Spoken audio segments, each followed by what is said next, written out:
Good morning সবাইকে। তো আমি শিউলি আবারও তোমাদেরকে সাথে নিয়ে নতুন একটা ব্লগ নিয়ে তোমাদের কাছে চলে এসেছি। আই হোপ ব্লগটি তোমাদের ভালো লাগবে আর তোমরা শেষ অবধি দেখবে। তো আমার এই ব্লগটি তোমরা যারা যেখান থেকে দেখছো আশা করছি তোমরা সবাই খুব ভালো আছো আর আমরাও খুব ভালো আছি। তো তোমরা নিশ্চয়ই বুঝতে পেরেছো যে ভিডিও থাম্বনেল দেখে যে আজকে ব্লগটা কি হতে চলেছে। তো হ্যাঁ বন্ধুরা, আজকে আমার বার্থডে, ওই জন্য মা আমাকে গতকাল বলেছিল যে তুই আর সকালবেলাতে চলে আসিস, মানে বাপের বাড়িতে আজকে আর কি বার্থডে সেলিব্রেশন হবে। তো তাই দেখো আমি সকালবেলায় উঠে আর কি চলে এসেছি বাপের বাড়িতে। আর এসেই এইদিকে আর কি মেয়ে চান করে বলল যে মা চলো আমি আজকে ঠাকুরকে পুজো করব।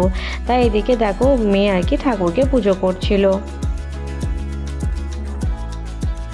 আর ভাবছিলাম দুপুরবেলায় কি জামা পরবো, তো তাই চলো শোকেসটা খুলতেই দেখি জামাগুলো একটু অগোছালো হয়েছিল, মানে ভাঁজ করা ছিল না। তো তাই ভাবলাম জামাগুলো একবার ভালো করে গুছিয়ে ভাঁজ করে রেখে দিই, আর কোনটা পরবো সেটাও একবার বের করে রেখে দিচ্ছিলাম। আর কি বলো তো, আমার না জামা কাপড় গোছাতে খুবই ভালো লাগে। তো আমার মনে হয় আমাদের মতন বেশিরভাগ মেয়েরই মানে গোছানোটা একটা শখের জায়গা। তো তোমাদের কি আমার মতন এরকম গোছাতে পছন্দ হয়? তো যদি পছন্দ হয় না আমাকে একটু কমেন্ট করে জানিও। আর এদিকে আমার জেঠি আর কি জগন্নাথ ঠাকুরের জন্য তো মানে খাবার বানিয়েছিল। তো আমাকে বলল যে তুই চল আজকে আর কি তুই ঠাকুরকে খাবারটা তুই দিয়ে দিবি। তো চলো আমি আজকে আর কি ঠাকুরকে খাবারটা দিয়ে দিচ্ছিলাম দুপুরে।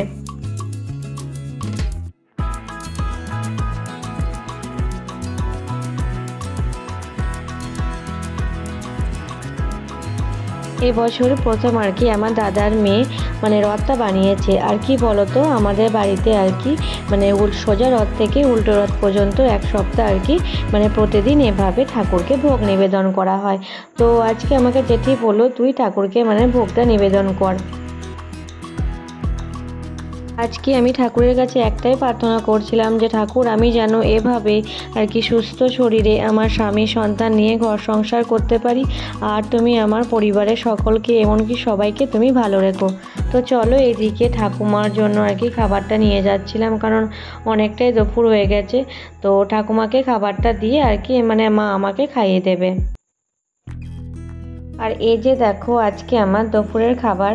তো চলো মা আমার জন্য আজকে অনেক কিছুই বানিয়েছে। আর এদিকে আমার মেয়ে, আর এটা আমার দাদার মেয়ে, তো বললো চলো আজ এটা ভিডিও বানাবে, তাদের সঙ্গে ভিডিও করছিলাম। তো অনেক রকমই মা আজকে রান্না করেছিল। তো আজকে নিরামিষ ছিল আর কি, তো সেজন্য নিরামিষই খাবার বানিয়েছিল। তো আমাকে এত খাবার দিয়েছে আমি তো খেতেই পারবো না, কি বলো, মানে মা আর কি ভালো করে সাজিয়ে দিচ্ছিল। আর ওইদিকে আমাকে বলছিল যে পায়েসটা আর কি খাই দেবে। তো আমি মাকে বললাম মা আমি এত কিছু কি করে খেতে পারবো, কিন্তু মায়ের মন কি বলো, মারা তো এভাবেই মানে আমাদেরকে আগলে যত্ন করে এভাবেই রাখে না।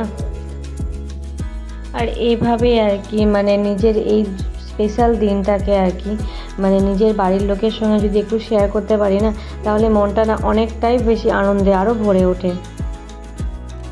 তো তোমাদেরকে আরও একবার আমি মনে করিয়ে দিই, তোমরা যারা যারা এখনও পর্যন্ত আমার এই ভিডিওটি দেখছো, তোমাদের যদি ভিডিওটা একটুকু ভালো লেগে থাকে তাহলে প্লিজ একটা লাইক করে দিও।